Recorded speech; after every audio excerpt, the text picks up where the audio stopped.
Hello, my name is Mr. Wilke. We're reviewing for the final exam. So let's do it. There's going to be 35 multiple choice questions, 0 free response. So let's go over, well, how are we going to do all 35 of them? So number one, I will just ask you the shape. So what are some shapes?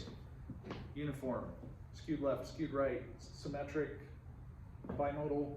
Yeah, okay, cool. We know shapes. Okay,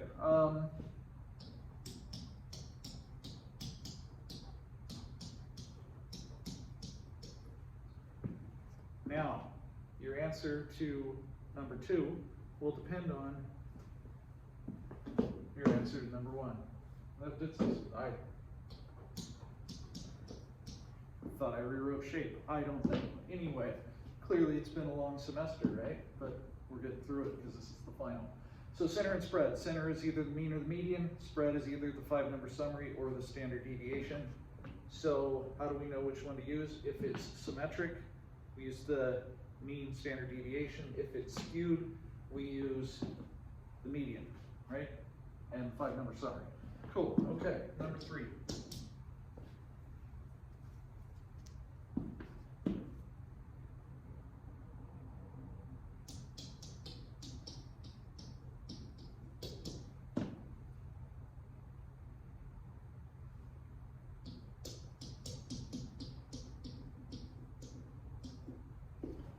You have to interpret the 5-number summary. So the 5-number summary gives you the minimum, maximum, median, first and third quartiles. So if I ask you how many people scored less than whatever the first quartile is, that's 25%. You should be able to figure out that if you know the number of people. Cool, cool. Okay, moving on.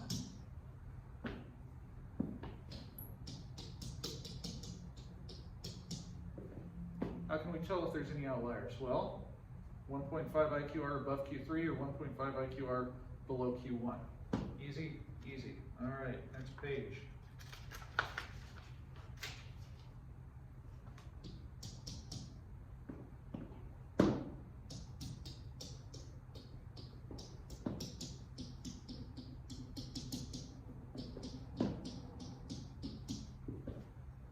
What's true about density curves? Well, what do we know? Area is always 1. They're always above the horizontal axis.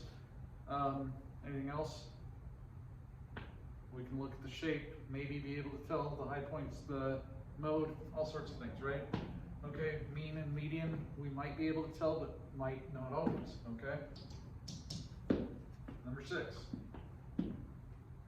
We do know that the median is the equal areas point, the mean is the balance point, right? Mode's the high point. Cool, okay.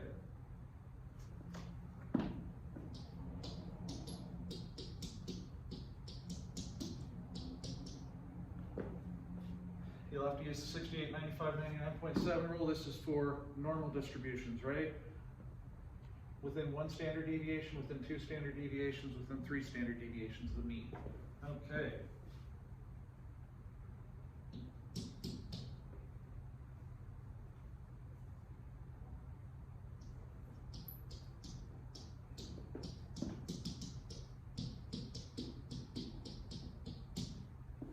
Normal distribution using z-scores.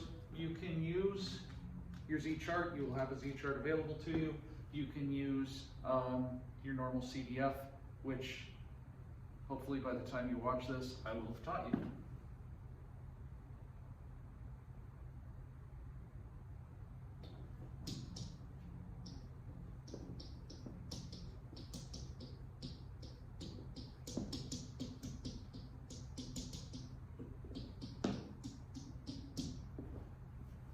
More things about density curves. So if I didn't ask it at number 5, I'm probably going to ask it at number 8. All right? Cool, cool, moving on. Number 9.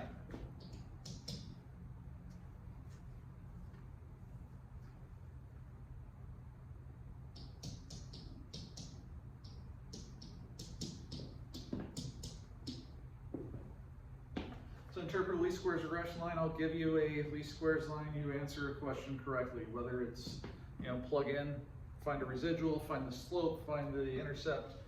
You'll have to be able to do that. Easy? Yes, it is. Okay.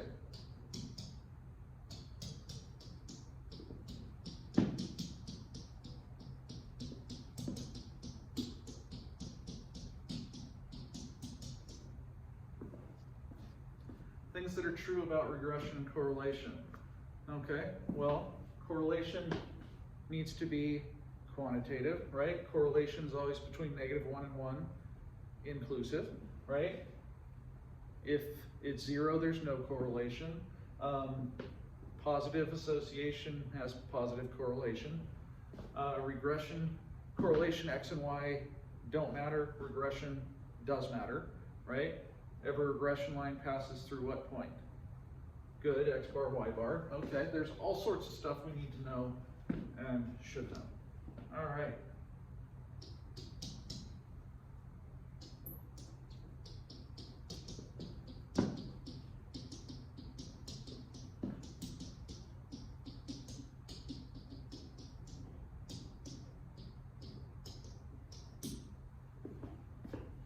Number 11, what percent of variation in Y is explained by the least squares regression line? All you have to do is square the correlations correct. Good, okay. Number 12.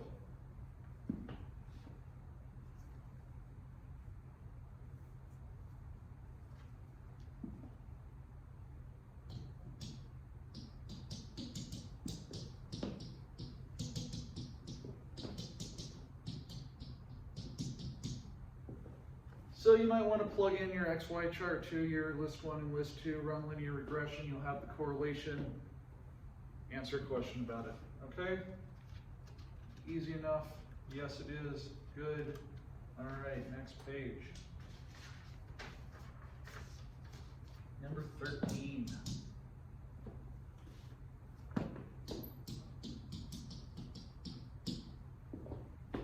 I'll give you the least squares line, I'll give you a point, you find the residual. Residual is just what? Y minus Y hat, right? So you'll plug in X to the least squares line to get Y hat. Y is the Y from the residual, or from the point. Find the residual. Number 14.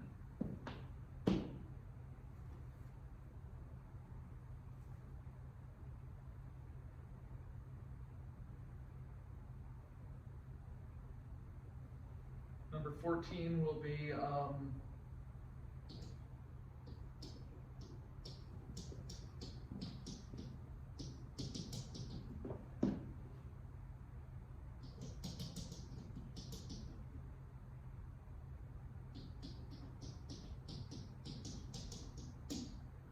some problem with finding correlation or with causation. It's not necessarily causation. Did we talk about common response and did we talk about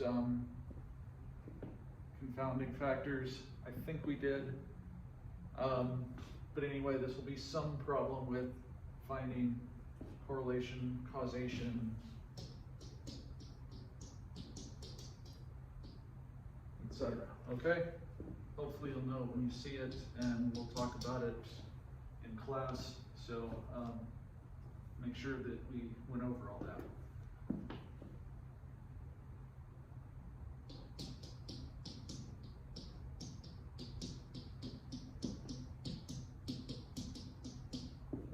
Interpret correlation. Remember, correlation does not imply causation. It doesn't mean there's no causation, but it doesn't imply causation.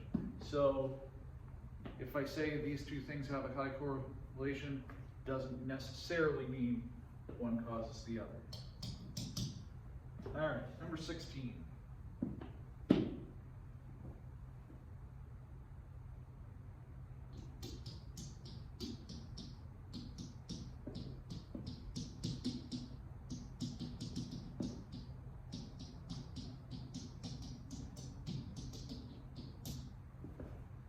True or false about nonlinear relationships? So remember learning about nonlinear relationships? When it was exponential, we took the log of the y values. When it was power law, we took the log of both the x and y values. We can't find correlation unless it's linear, it doesn't work, okay? All right.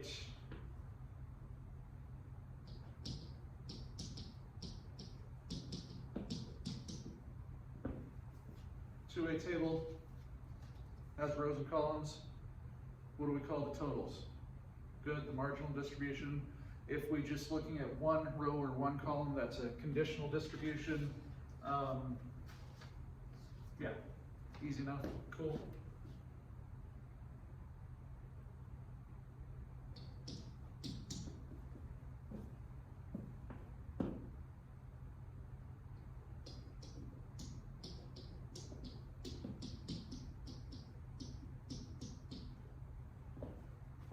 Number 18 is just a basic vocabulary question, so, you know,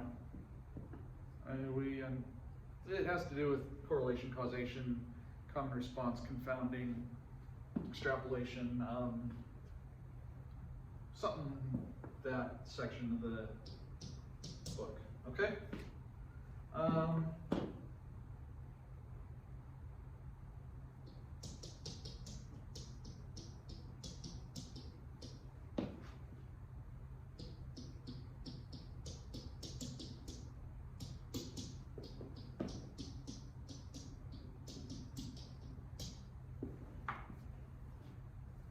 So if it's exponential, it's log y, right?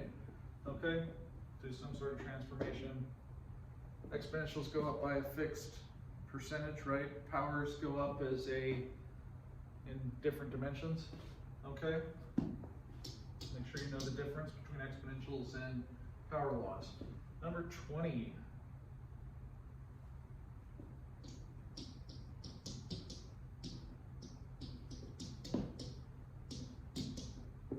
What type of sample, okay? We learned a whole bunch, so let's talk about what did we learn. We learned a cluster sample, we learned a stratified random sample, simple random sample, voluntary response sample, convenience sample, systematic random sample, all those, right? Okay, make sure you know those.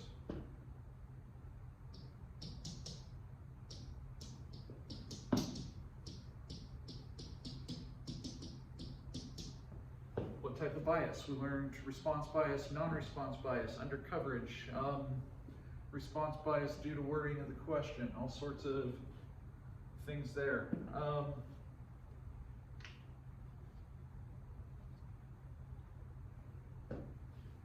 wait. Sorry, that's number 22. I could edit this in post, but I'm not going to. So 22 will ask what type of bias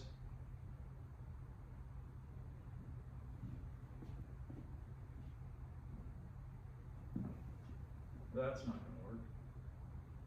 Huh. I don't know.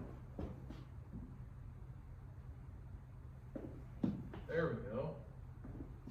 Ready? There we go. Perfect. 21.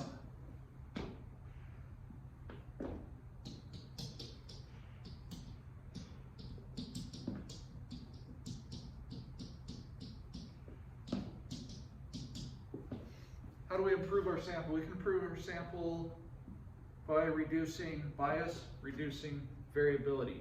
We reduce bias by randomization, okay? How do we reduce variation? Increase the sample size, okay? 22, what type of bias? We talked about that already. 23.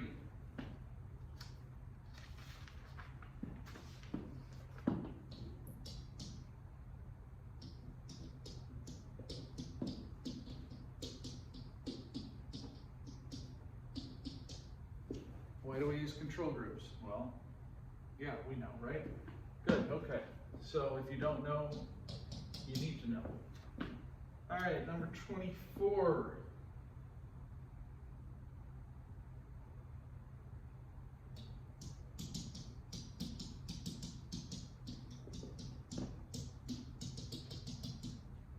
Disjoint also means mutually exclusive. What does that mean? It means the probability of A or B is just the probability of A plus the probability of B. What would the probability of A and B be? Would be 0.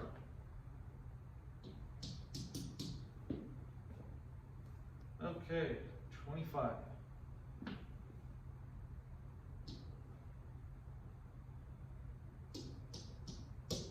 Find the probability. 26. Find the probability. Okay, different types of things. 27. You will have this formula, okay? All your formula sheets I will give you.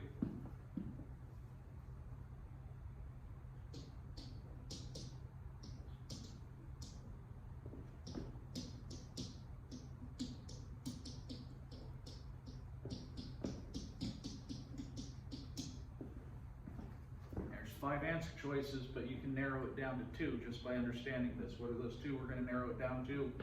Independent or dependent. If it's equal to the probability of A, it's independent. If it's not, it's dependent. 29.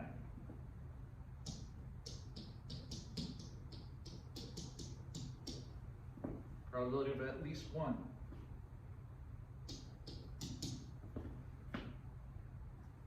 30.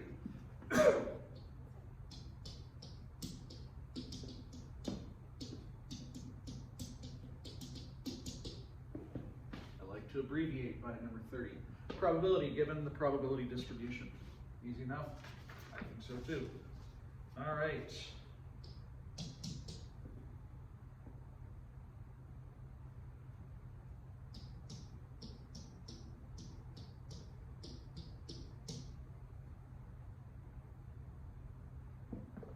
Probability given a normal distribution.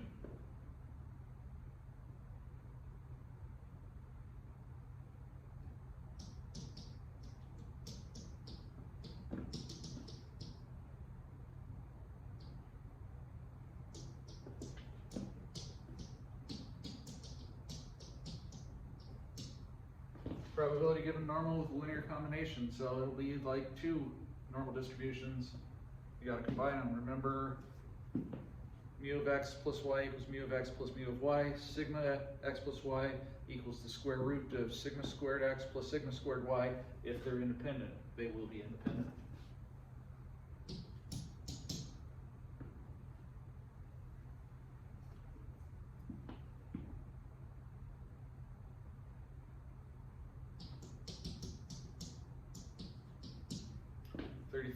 Binomial CDF.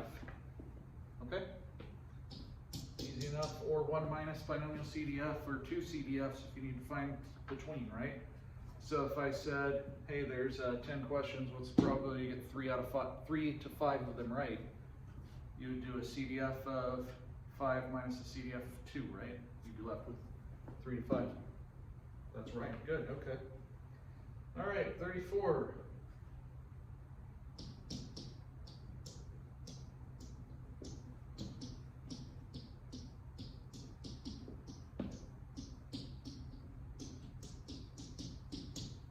How big does n have to be to do a normal approximation? Remember, NP and NQ must be greater than or equal to 10.